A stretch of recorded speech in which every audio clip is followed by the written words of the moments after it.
Yo, what's up guys? Bienvenue sur la chaîne. Aujourd'hui, on fait une modification d'entrée d'air sur mon Volkswagen. Aujourd'hui, c'est enlever l'entrée d'air d'origine pour en émettre une plus performante. Elle performante, c'est une engine performance évolution. C'est un modèle qui est un peu plus performance que lui, elle d'origine. Je vais vous montrer comment enlever elle d'origine puis comment remettre l'autre. Ça prend à peu près 20 à 30 minutes là, désinstaller puis installer. Je vous montre tout ça en détail. Puis ça part. Fait que là, on se retrouve dans le shop avec la T25 pour les deux vis qu'on a ici. Dans le fond, on commence par dévisser ceux-là. Après ça, on vient enlever la hausse de surpression là, pour le Prestone. Ou juste la décharge de Prestone, le surplus. On commence par ça.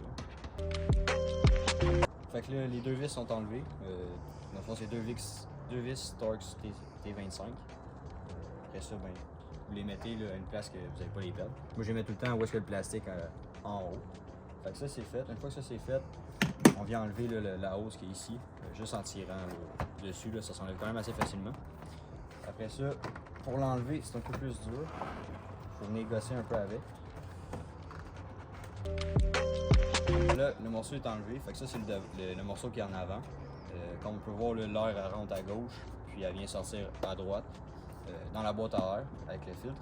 Fait qu'elle passe par en dessous pour remonter par le filtre puis passer au turbo. Fait que ce que j'en ai fait, c'est enlever la charge au turbo qui passe de la boîte à air au turbo. Fait que j'en ai enlevé ça avec une paire de pinces ici.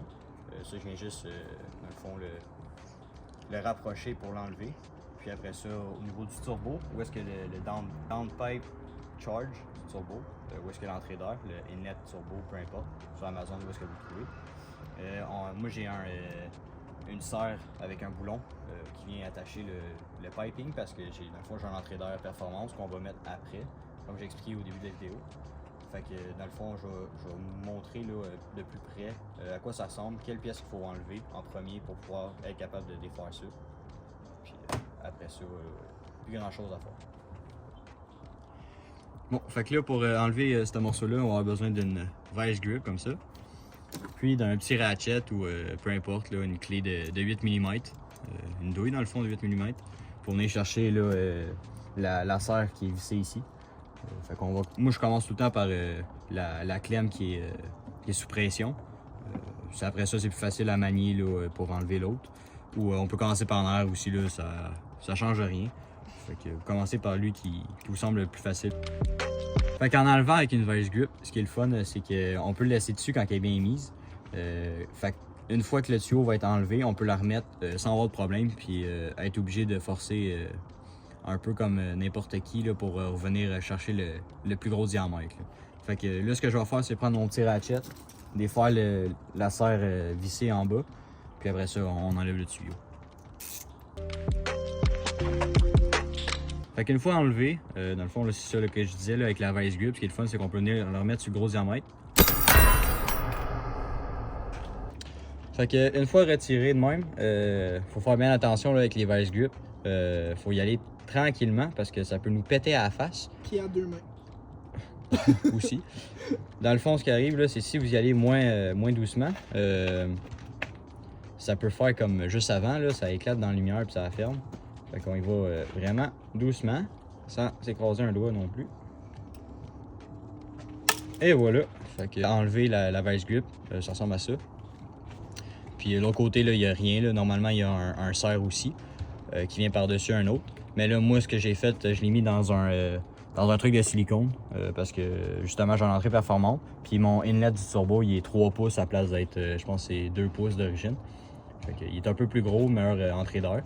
Mais ça change pas grand-chose. Là. Fait que là, on va mettre ça par terre. Puis on va venir faire la boîte à air. Là. Je vais vous montrer comment l'enlever.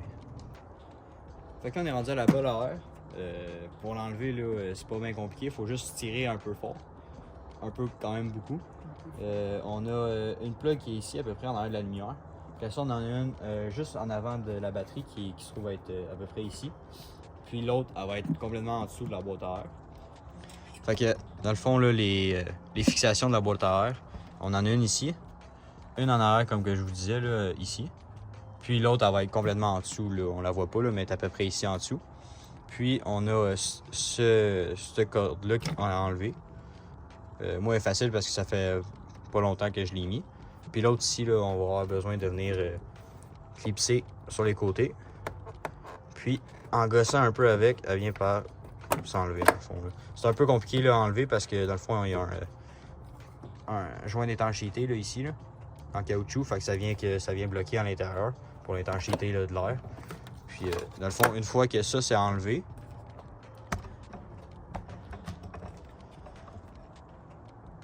on peut venir dans le fond enlever la bolle à air juste en tirant dessus.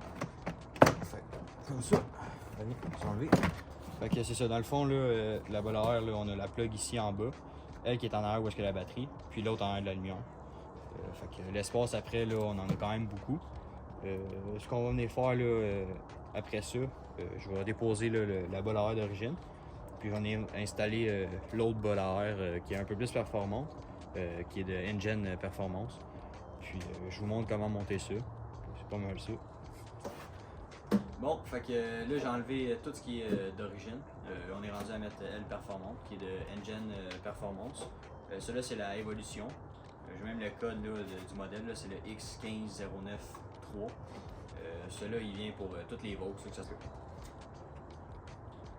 Fait que ce modèle-là, là, il est quand même bon là, pour vrai, c'est un bon modèle. Là, je pense que c'est à 550$ canadien, sans le shipping. Celui-là, j'ai plus le P-Flow d'origine. J'ai mis un filtre balayeuse avec un maillage là, de grille de véhicule quand même assez étroit pour être sûr qu'il n'y ait pas de roche ou de gros débris qui rentrent. Puis ici, normalement, là, on a le plastique qui est vraiment tout fermé à grandeur. Il y a marqué Engine Performance dessus, Evolution. Moi, je l'ai coupé pour venir mettre un plexiglas pour avoir un look un peu plus esthétique. Mais là, avec le silicone que j'ai mis à l'entour, là, qui est un peu dégueulasse, ça, je vais le refaire l'été prochain pour avoir un meilleur look.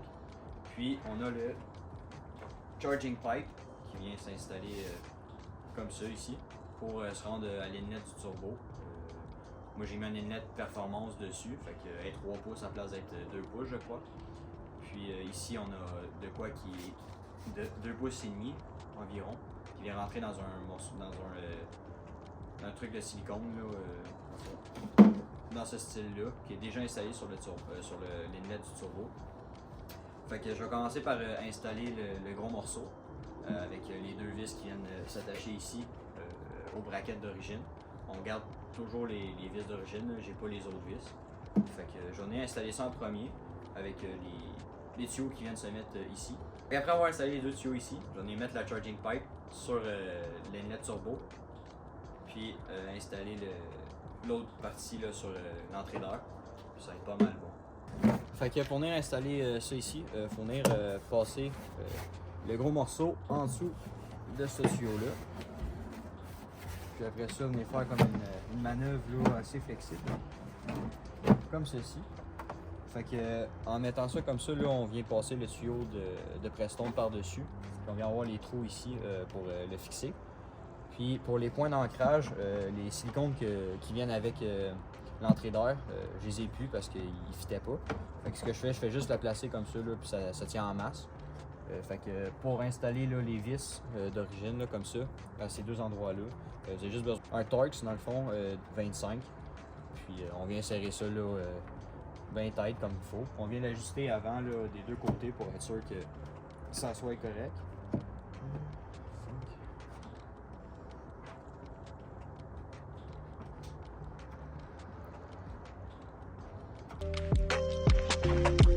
Et voilà, les 2 vis sont mis. Fait que là, après ça, on vient installer. Fait qu'après ça, on vient installer là, le petit tuyau ici vient s'installer ici. Puis le gros vient se mettre là. Fait que moi, je commence tout le temps par le gros là, parce qu'il est quand même facile à rentrer. Fait qu'on vient pousser une bonne shot dessus. Fait que là, on entend un petit clic, ça veut dire qu'il est rentré. Puis l'autre, on vient juste là, le pousser là à l'intérieur. On vient juste le pousser par-dessus, dans le fond, lui du Preston. Puis on vient le pousser là jusqu'au fond. Et voilà. Fait que là, dans le fond, la première partie est faite. Là, il va juste rester à mettre le charging pipe sur le inlet qui est ici jusqu'à l'entrée d'air. Puis après ça, le travail va être fait. Là. Fait que là, pour l'installation du charging pipe, on a besoin encore du 8 mm, dans le fond la douille de 8 mm, pour venir l'installer. Fait que moi, ce que je fais là, c'est que je viens pousser le joint de silicone ici au maximum pour avoir le plus d'espace possible. Puis rentrer celui-là ici dans l'inlet du turbo en premier pour avoir le maximum de place, là, puis venir l'ajuster comme il faut. Puis une fois rentré comme ça, on peut venir slider le silicone sur l'entrée d'air pour être sûr d'être au moins placé comme il faut.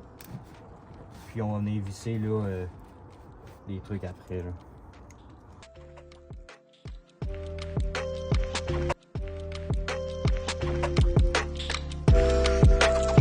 Et voilà, côté du turbo, il est bien serré. Dans le fond, je l'ai bien placé pour être sûr qu'il ne débarque pas. Fait que là, il va nous rester cette section-là à ajuster pour être sûr qu'il ne vienne pas se défaire là, en pleine charge. Fait que ce que je vais faire là, c'est essayer de trouver le milieu là, le plus possible, puis venir serrer ça là, pour avoir la meilleure étanchéité.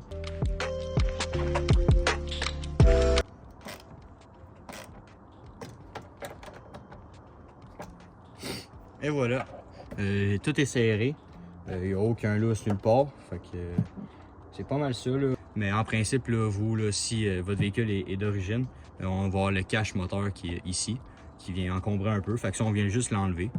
Pour venir enlever aussi le charging pipe, on vient déconnecter là, ce tuyau-là qui est sur le inlet du turbo.